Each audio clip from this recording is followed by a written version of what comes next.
안녕하세요. 경의서당의 강경희입니다. 오늘은 고생한다 또는 생활에 대한 어떤 고사성어 이야기를 좀 모아봤습니다.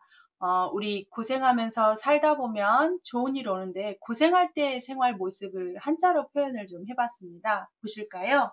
첫 번째 고진감래라고 해서 고생할 고, 다할진, 달감, 올래. 고생을 다 마쳤더니 달감, 올래. 좋은 것들이 오더라 해서 우리가 고생 끝에 낙이 온다더라 이런 말 하는 거 고진감래다. 후에 결과가 좋을 거라고 생각을 해야 그 당시에 고생을 견디지 않겠습니까? 나중에 더 나쁠 거야 라고 하면 어떻게 그 힘든 것이 되겠습니까? 우리가 운동할 때 코치님이 하나만 더 하는 것 나중에 그걸 참고 나면 내 몸에 정말 예쁜 라인이 생기고 근육이 생기고 또 하나 건강해지는 걸 느끼잖아요. 공부도 조금만 했을 때 힘들었지만 내가 그걸 알므로 인해서 많이 여유로워질 때 고생한 만큼의 보람이 있다는 것. 그래서 고생을 하고 났더니 좋은 게 왔다. 고진감래 많이 쓴다면 두 번째 보시면 흥진비례 일어날 흥 다할진 내가 어떤 흥함이 다 끝났더니 슬플비 올래 슬픔이 오더라. 이건 고진감래와 약간 반대 뜻이 있지만 어떤 흥함이 있으면 모든 인생이 다 흥만 있는 건 아니지 않습니까? 슬픔이 올 수 있다. 내가 이렇게 정말 행복하게 식구들과 함께 살지만 이 가족이 언젠가는 어떤 사람의 죽음으로 인해서 다 죽지 않는 사람은 없으니까 슬픔이 되는 것처럼 이것이 만났다가 헤어지게 되는 것처럼 내가 돈이 생겼다가 없어지는 것처럼 왔다가 가는 것처럼 인생을 그렇게 순응하면서 생활을 느껴야 되죠. 다시 흥진비례가 됐다면 이 비례가 다시 뭐가 돼요? 감래가 되니까 인생이 이렇게 돌고 돈다는 말을 한자로 고진감래, 흥진비례 이렇게 비유를 하는 거죠. 미래를 아는 사람은 없지만 미래를 예측할 수는 있죠. 왜요? 내가 현재를 어떻게 사느냐가 미래를 결정하니까 그렇다고 하잖아요. 그래서 지금 흥함이 나중에 슬픔이 될 수도 있고 지금의 고통이 나중에 좋은 점이 될 수도 있다. 이렇게 사자성어에 표현이 되어 있습니다.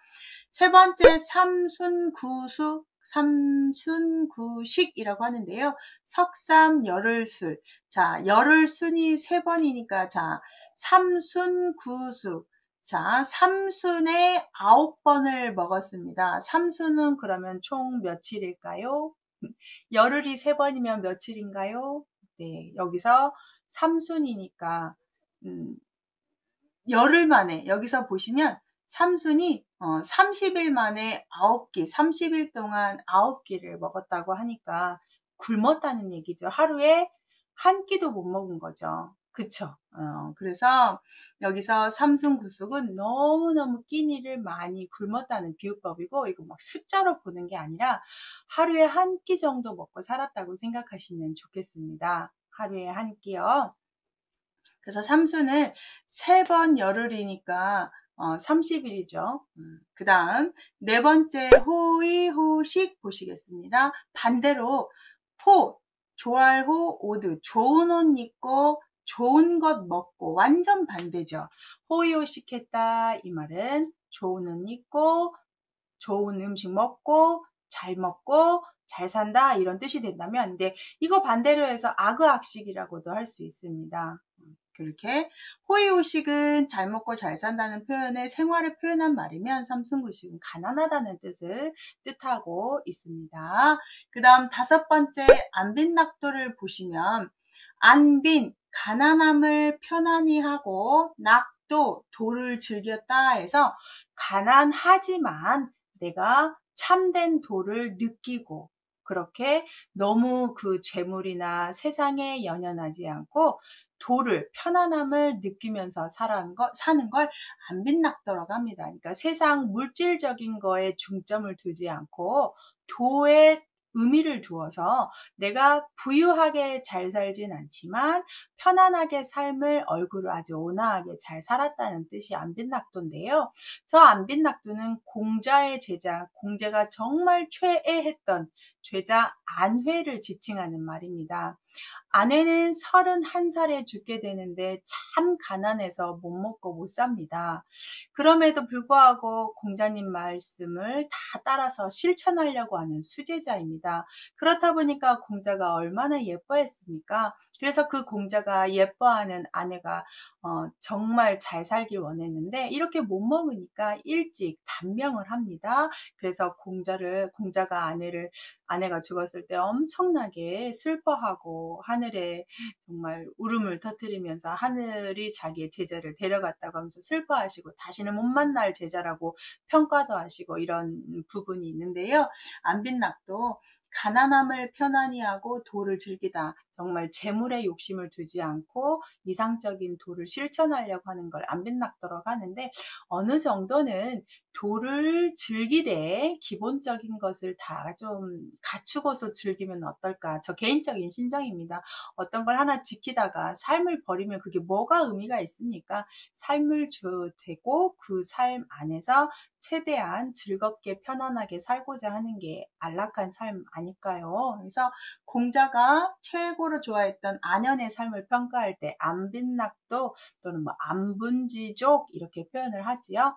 그 다음 6번째 단사표음이라고 해서 소쿠리단 여기서는 명사로 써서 밥사라고 읽어요. 해서 단사예요. 소쿠리단 밥사 표주박표 마시름. 소쿠리단 밥사 표주박표 마시름. 자, 소쿠리에 밥을 담아 먹고 표주박에 물 한 바가지 먹어요. 반찬이 없죠? 단사표음이라면 아까 제가 말한 안빈낙도의 안회가 이렇게 삽니다. 찬밥이에요. 소쿠리에 밥을 담으면 따뜻한 밥이 아니죠.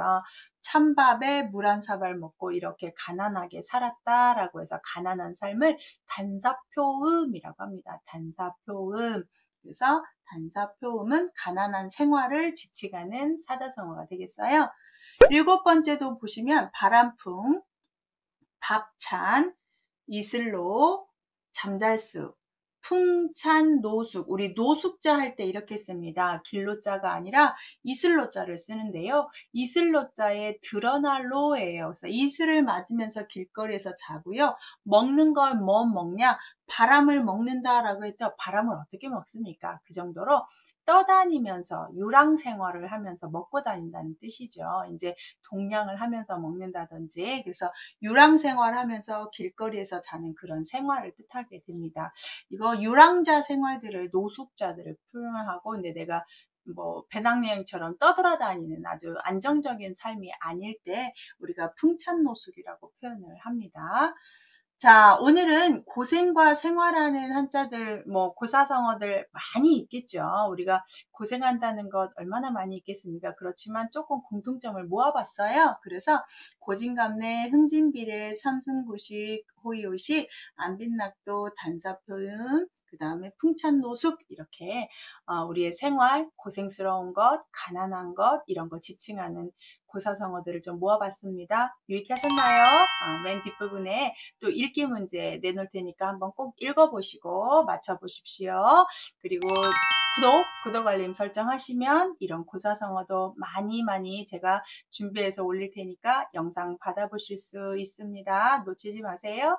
끝까지 시청해 주셔서 감사합니다.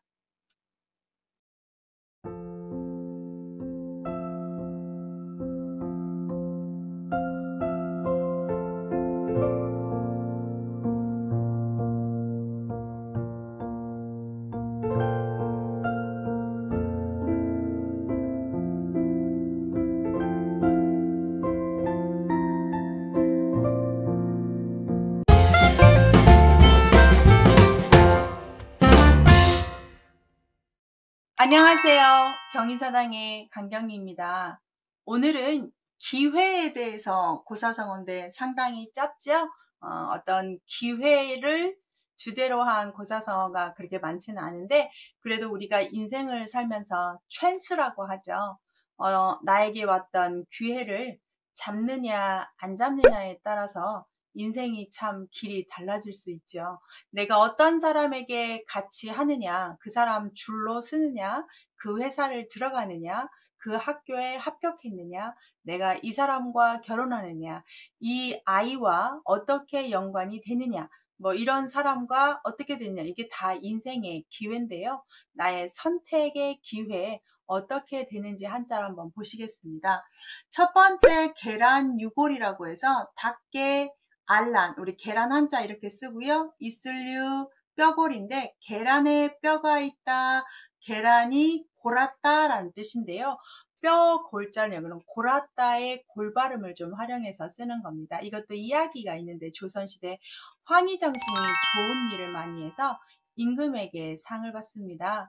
상을 받는데 자 어떤 상을 받냐면 황희정승이 사는 그곳 남대문에 드나드는 모든 물품을 임금이 지정한 날 남대문에 들어오는 모든 물건은 황희정승한테 하사한다는 어명을 내립니다. 어마어마한 상이지요. 자, 그 시장에 물건이 얼마나 많습니까? 자, 시장에 지정한 날 들어오는 것, 그날 들어오는 게 다 황희정승 건데 지정한 날 폭풍우가 불고 태풍이 붑니다. 아무 배도 뜨지 않고 사람 하나 왔다 갔다 하지 않습니다. 그렇다면 황희정승이 받아야 될 상이 하나도 없다는 거죠. 시간까지 정했습니다. 왕래하는 시간 오후 5시라고 정했습니다. 5시까지 아무것도 드나들지 않는데 마지막 비가 약간 잦아들면서 나룻배 한 척이 들어오는데 그 나룻배에 있는 것이 바로 황희정승의 하사품이 될 텐데 가서 봤더니 이 늙은 할아버지가 몬 나룻배에 계란 10개만 있다고 했습니다. 그래서 그 계란 10개가 황희정승의 상이 되는데 가서 봤더니 그것도 유통기한이 지난 다 골아 터진 계란 10개였습니다. 그러면 황희정승이 받은 선물이 뭡니까? 계란 10개 고른 거였습니다. 얼마나 운이 안 좋습니까? 그래서 모처럼 만난 기회가 이렇게 엄청나게 운이 나쁜 사람을 우리가 계란유골이라고 표현합니다. 기회가 왔는데 이 기회가 썩은 기회였다는 거죠. 인생에 살면서 기회라고 싶었는데 그게 아닐 때도 있지 않습니까? 좀 여담 한번 할까요? 오늘은 고사성어 적으니까. 자, 복권에 당첨되면 대단한 기회이지요. 기회입니다. 정말 기회인데 이 기회를 만났는데 그 복권에 당첨된 금액을 제가 잘 활용하지 않는다면 인생의 나락의 길로 정말 인생이 망하는 길로 될 수 있지 않겠어요? 그래서 계란 유골은 모처럼 만난 기회가 내 인생에 아주 안 좋은 기회일 수도 있다라는 것. 정말 운이 너무 없는 사람을 계란 유골이라고 표현합니다. 이런 기회는 안 왔으면 좋겠지요. 두 번째, 천재에 이르는 좋은 기회죠. 이 일천천 실을제자는 1년, 2년, 해제로 해석하시고요. 한일 만나로 자입니다. 천년에 한 번 만날까 말까 하는 기회다라고 해서 아주 좋은 기회를 잡은 겁니다. 요즘 뭐 인터넷 같은 데에서 오디션 같은 데 합격하면 요즘 트로트에서 1등한 김영옥 씨 보시면 인생의 기회를 만나지 않았습니까? 중국에서도 이렇게 인생의 기회를 만난 사람이 한 명 있습니다. 엄청나게 가난한 동진시대에 원괭이라는 사람인데요. 원괭이라는 사람은 엄청 가난해서 부둣가에서 물건을 나르고 하는 하여기를 하는 사람인데 하여기이 끝나고 한쪽에 앉아서 아주 멋들어지게 시를 읊는 노래를 하나 했다고 합니다. 그 노랫소리가 얼마나 좋은지 사람들이 듣고 있었는데 그때 당시 부둣가에 왔던 높은 관직을 가졌던 사상이라는 사람이 노래를 다 듣고 자, 신하를 시켜서 그 노래를 한 사람을 데려오라고 합니다. 원갱이 사상 밑으로 들어가게 됩니다.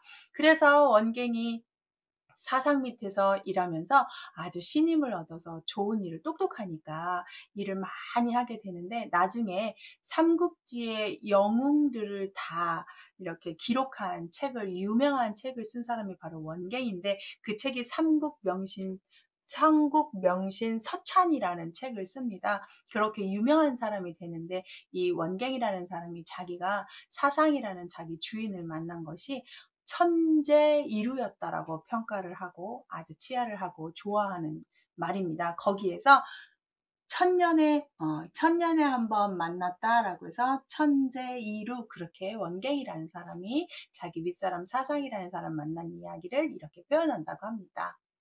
세 번째, 풍운하 한번 볼까요? 바람풍, 구름은 아이야.